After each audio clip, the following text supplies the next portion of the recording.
Jeff Gordon has had great support from his family. One of the things I like about this young racer is that he appreciates and acknowledges that support.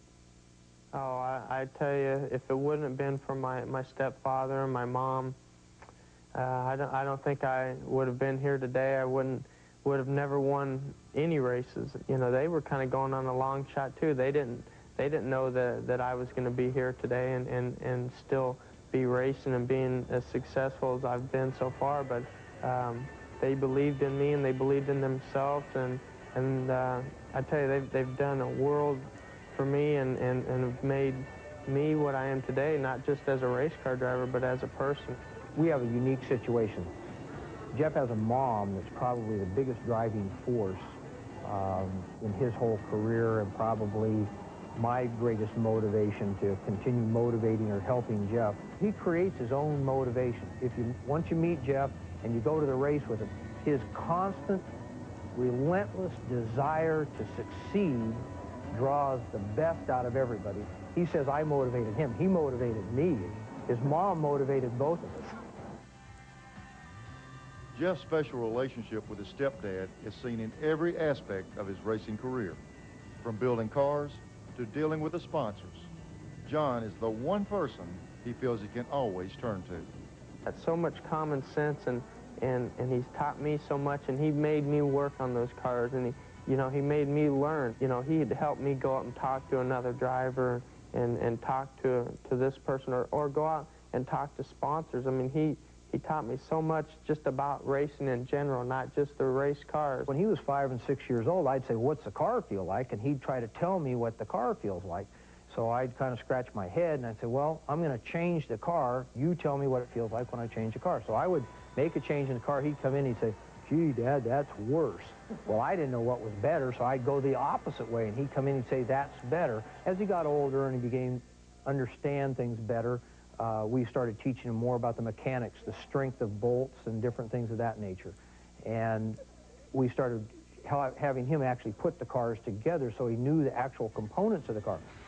My dad's always told me, you know, you win a race by preparation on a Wednesday, not on a Saturday or a Sunday, the day of the race. You know, I've always believed in that, because that was what always worked.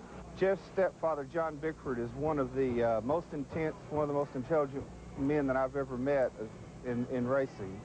And he instilled in Jeff at a very early age that he had to understand the car. He had to be able to work on the car. He had to relate to the crew what the car was doing, and then let them fix it. And he does a great job at that. Any minor change we make, he understands.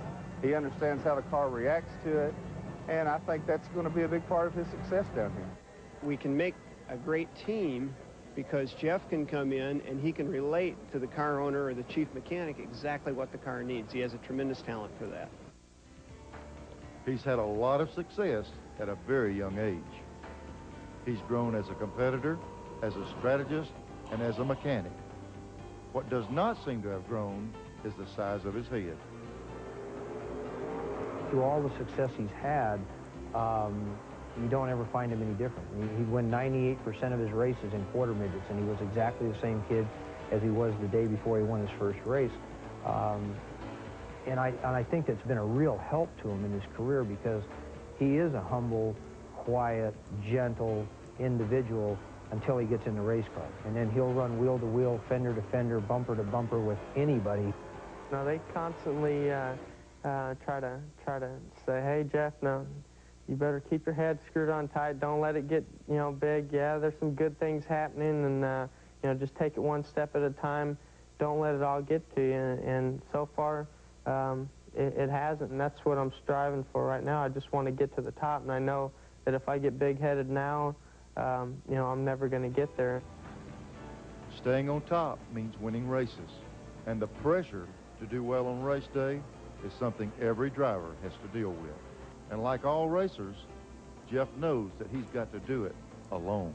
I want to be as successful as anyone. I want to be, you know, I want to be #1, but I think I put more pressure on myself than anybody does, and I think if I keep it at that, the pressure won't get to me.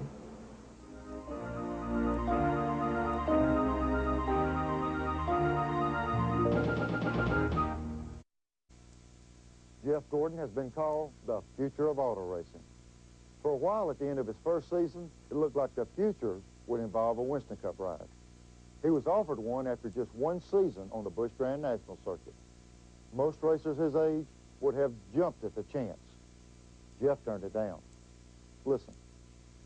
I tell you, it was a difficult time for me because you know, things were going good with Busch Grand National, and I didn't want to go away from Busch Grand National. I wanted to, you know, I wanted to stick to Bill Davis. I wanted to keep everything going the way it was going because it was going so good.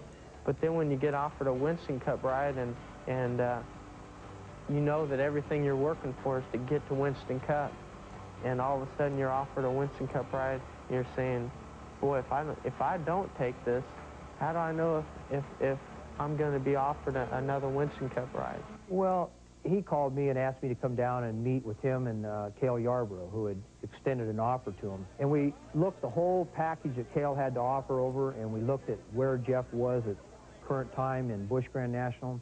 We spoke to other drivers, Dale Earnhardt, Kenny Schrader.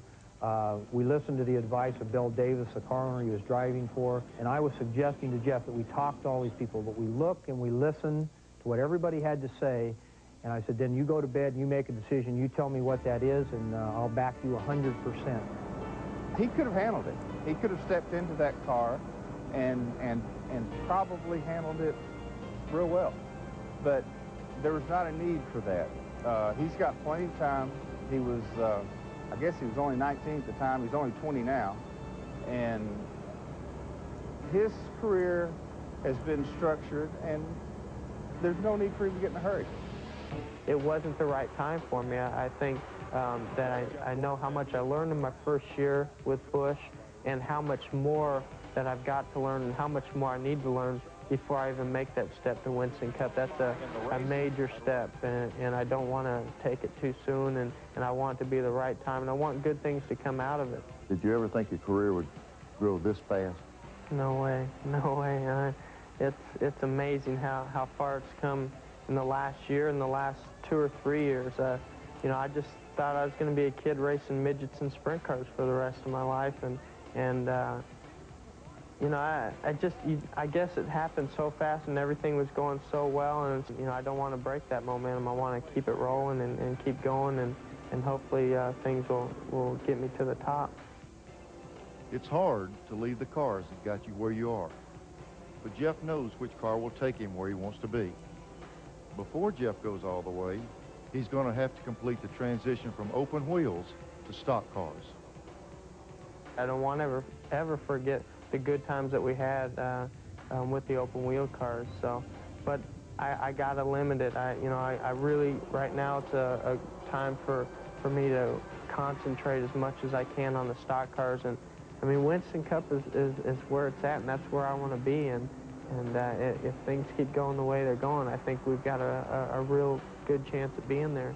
Once you get there, you know, then you just start all over again, and you try to get to the front, and you try to win races, and then hopefully someday we can win the Winston Cup championship. I know that's a long ways away, but it's definitely a goal that you got to set for yourself. Jeff Gordon has set a lot of high goals. He's already reached some of them, and he has enough time to accomplish the rest. Young he may be, but no one thinks of Jeff Gordon as a kid. They think of him as the professional racer he is.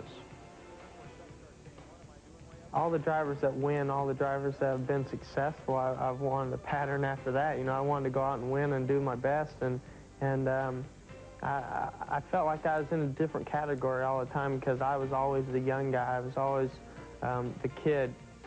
He's young, but he started at 5, so he's got 15 years of racing under his belt and attempting to be a professional. So, you know, to say that the opportunities came early, early in age, but not necessarily early in a racing career, you know.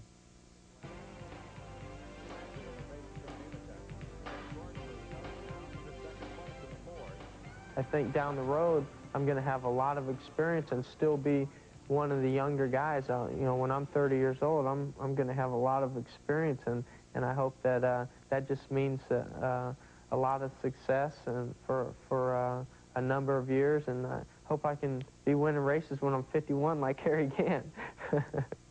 Just in case you're keeping track, Jeff Gordon won't be 51 until the year 2022.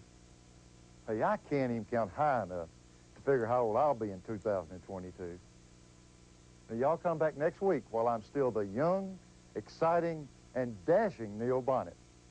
Y'all take care. Winners has been brought